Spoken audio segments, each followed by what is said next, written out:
Good morning students. हमेशा की तरह आज भी हम आपके सामने एक नए टॉपिक के साथ आए हैं आपके सामने। इससे पहले वाली वीडियो में हम लोगों ने डिस्कस किया था what is the economic norm in India and which factor influence the business and industry of India at micro level, and these are the 6 important factor which affect the business and industry of India.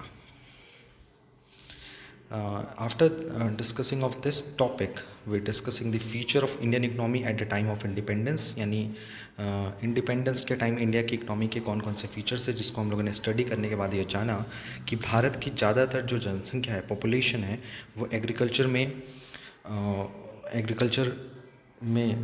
Engage रहती थी और ज़्यादा से ज़्यादा जो population है वो village में वर्क करती थी और उनका जो हेल्थ प्रोटेक्शन सिस्टम था वो कम था क्योंकि लोगों के लिए अपनी बेसिक नीड फुलफ़िल करना ही काफ़ी मुश्किल होता था।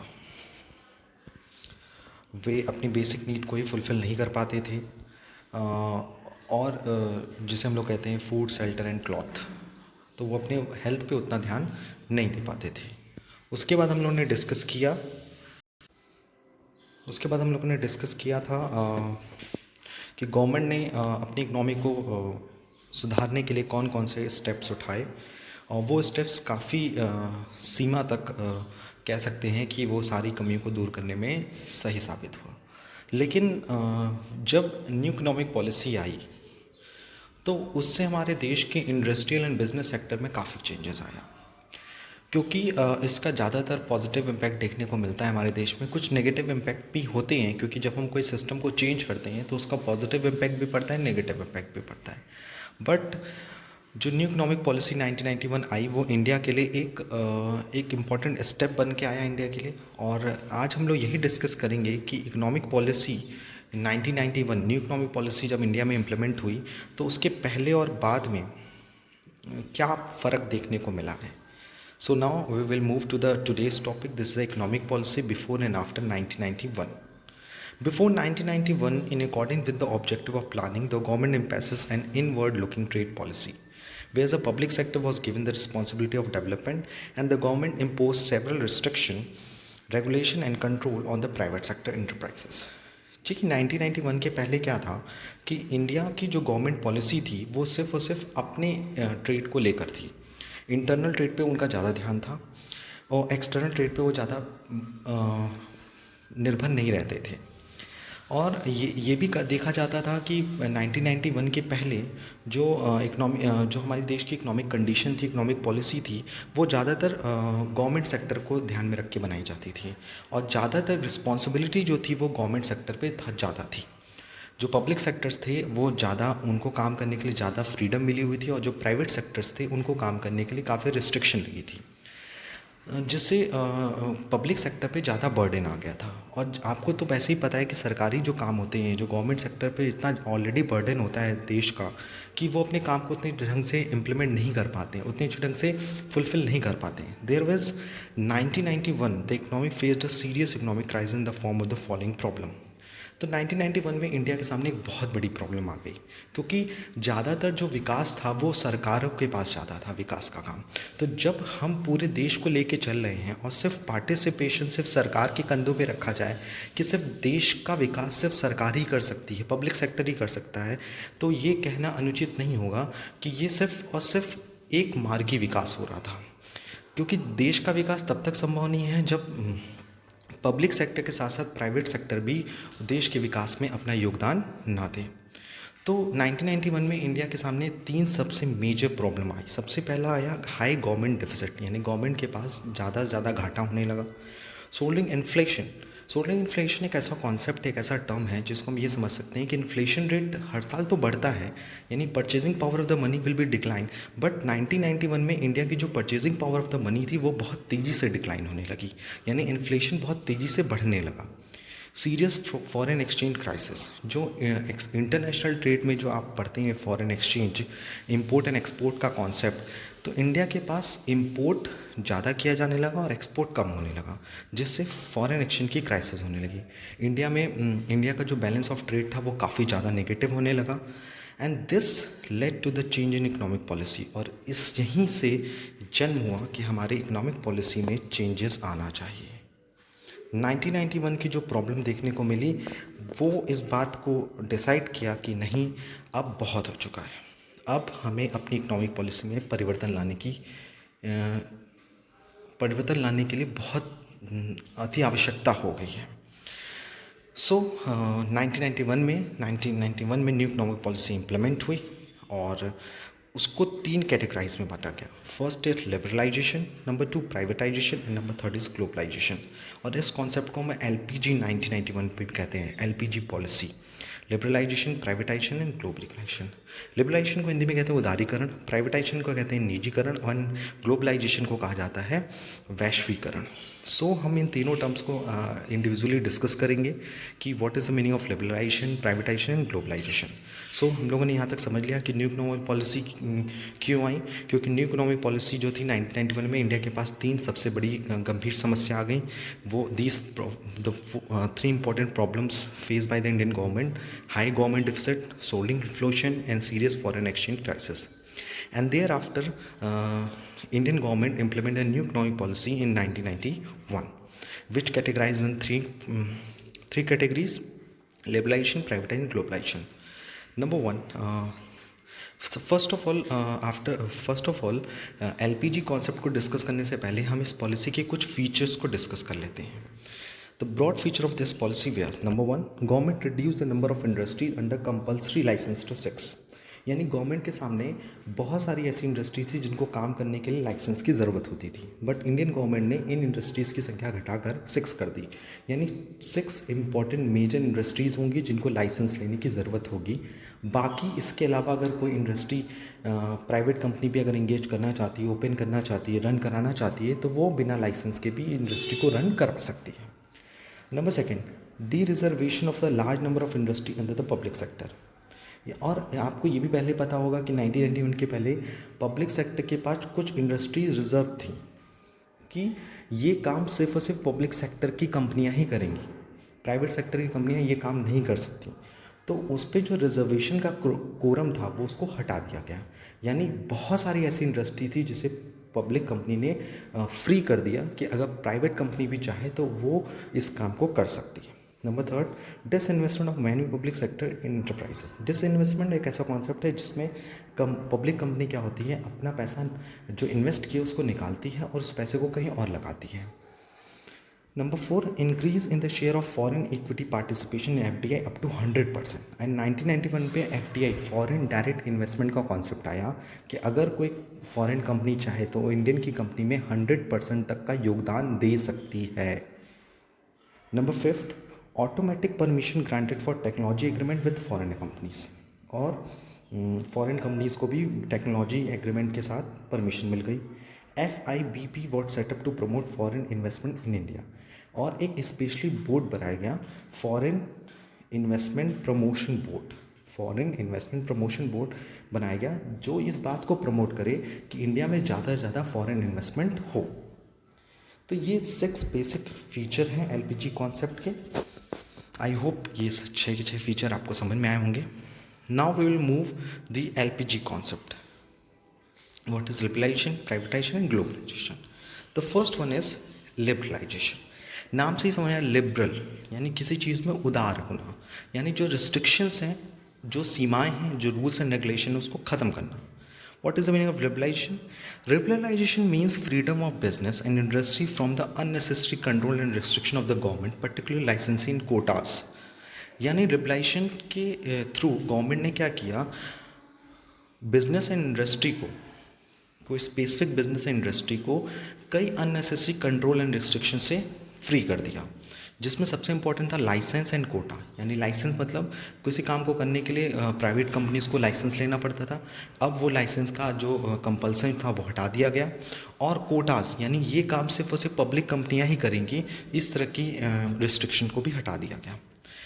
The reforms introduce under liberalisation where, कौन कौन से रिफॉर्म्स आए लिबरलाइजेशन में? First one is abolisation licence the most of the industry, licence system को हटा दिया गया।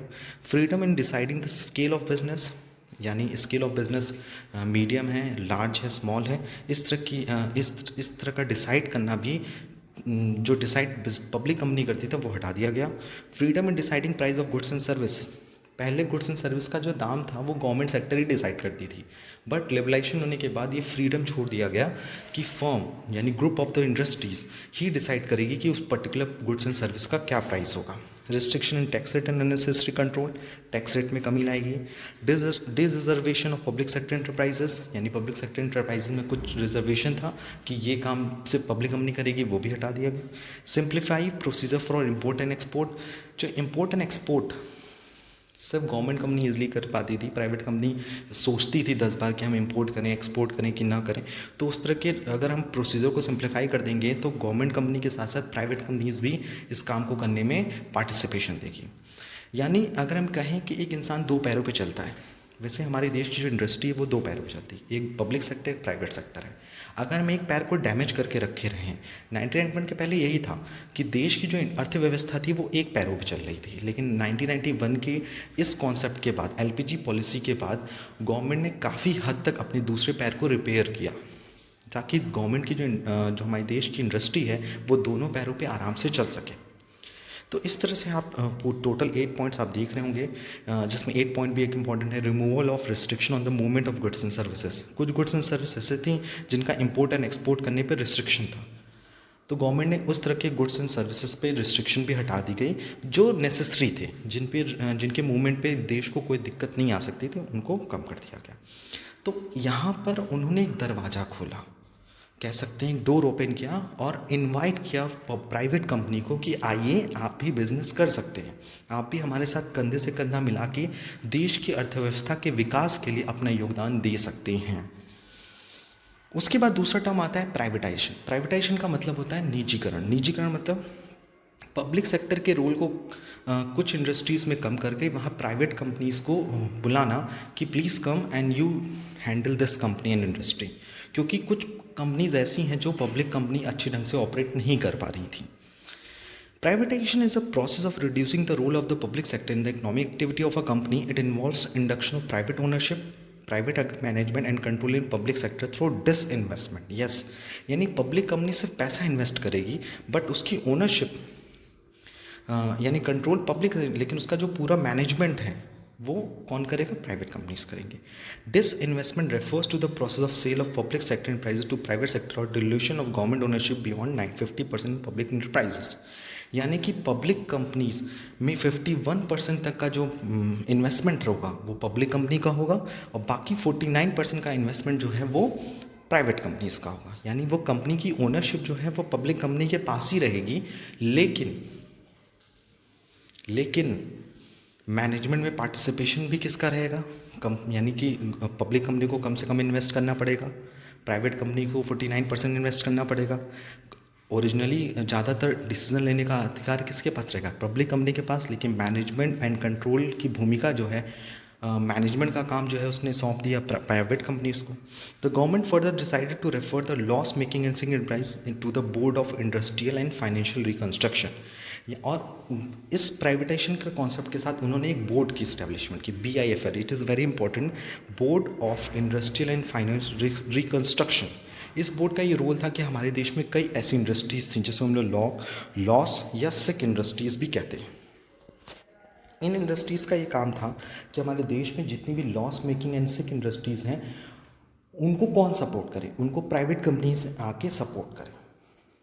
ओके, सो प्राइवेटाइजेशन में हमने सीखा कि what is privatisation and what is disinvestment and what is the board of industrial and financial reconstruction. Now we will move to the last term of the LPG policy, that is a globalization. Globalization means integrating the economy of the country with the world's economy. Globalisation you know very well, वसुधैव कुटुंबकम। वसुधैव कुटुंबकम का मतलब होता है वसुधा कुटुंबकम, यानी इस पूरे वसुधा यानी धरती पे जो पूरा देश है, जो पूरे देश हैं वो मिलके एक कुटुंब के समान, एक परिवार के समान है। ग्लोबलाइजेशन का यही एक अर्थ था कि पूरी अर्थव्यवस्था को एक साथ जोड़ा जाए, पूरे विश्व की अर्थव्यवस्था को। Globalisation, integrating the economy of the country with the world's economy, यानी हमारे देश की अर्थव्यवस्था को पूरे अन्य देश की अर्थव्यवस्थाओं के साथ जोड़ना। It is a process of increasing economic integration and growing economic interdependence, यानी एक कंपनी दूसरे पे डिपेंड रहेगी, एक देश की अर्थव्यवस्था दूसरे अर्थव्यवस्था किसी और के साथ, ताकि इससे मेल जोल बढ़ेगा और इम्पोर्ट एक्सपोर्ट करने में भी आसानी रहेगी, और हर देश दूसरे देश की कमियों को समझेगा और अपनी कमियों से दूसरों से सहायता लेगा और दूसरों की कमी को अपने के थ्रू पूरा करेगा।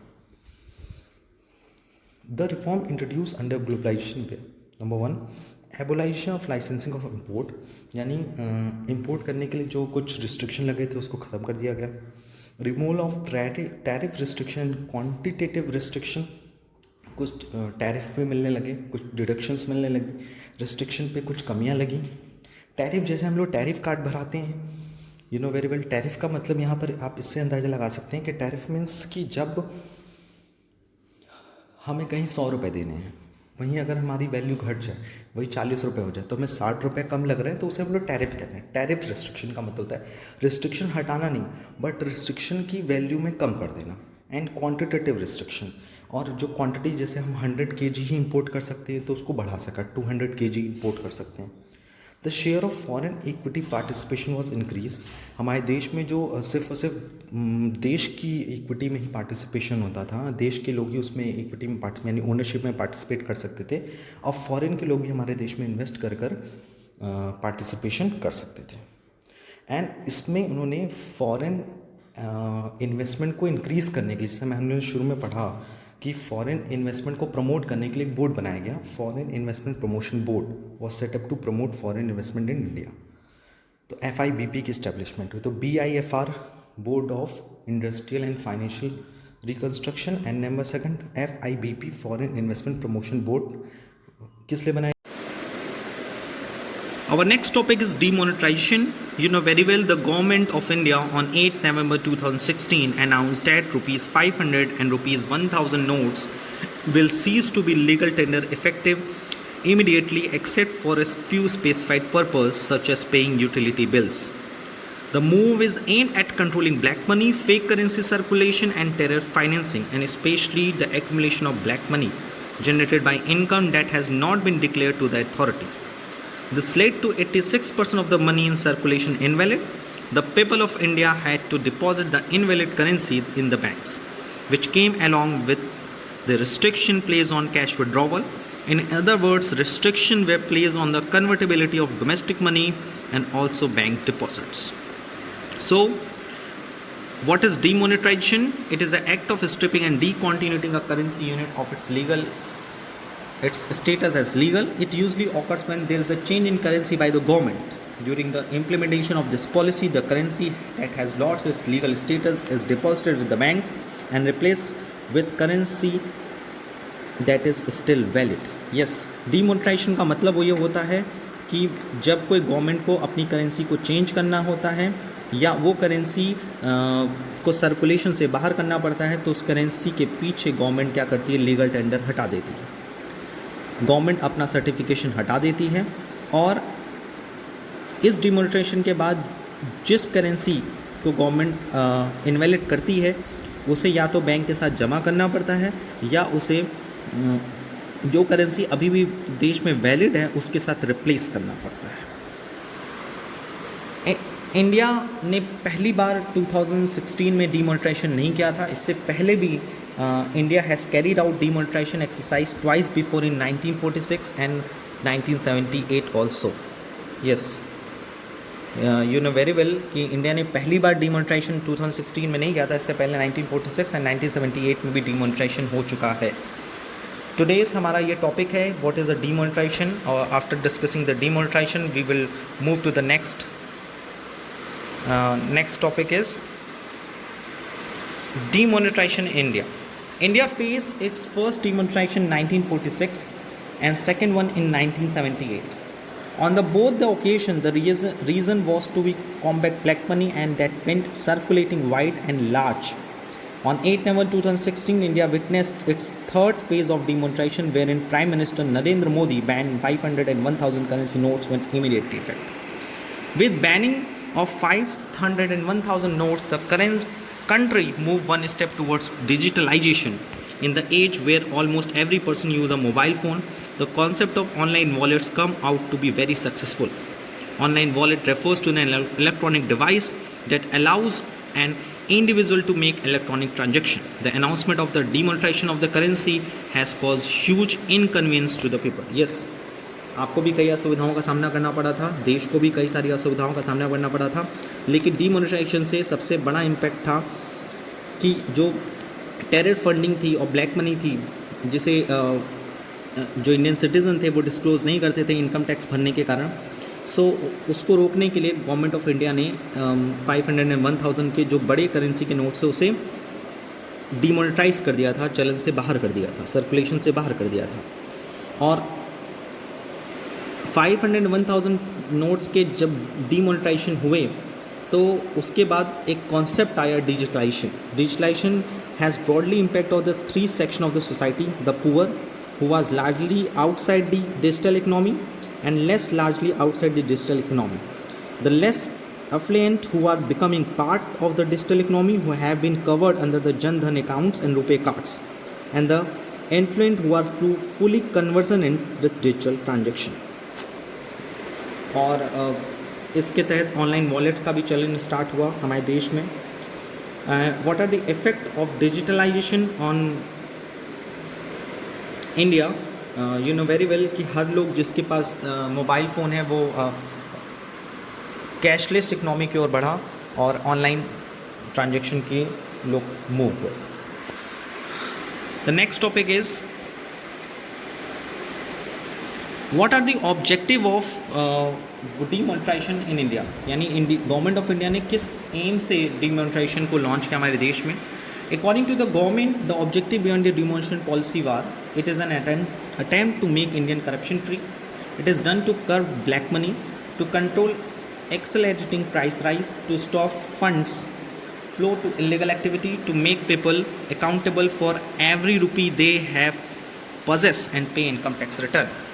It is an attempt to make a cashless society and create a digital India.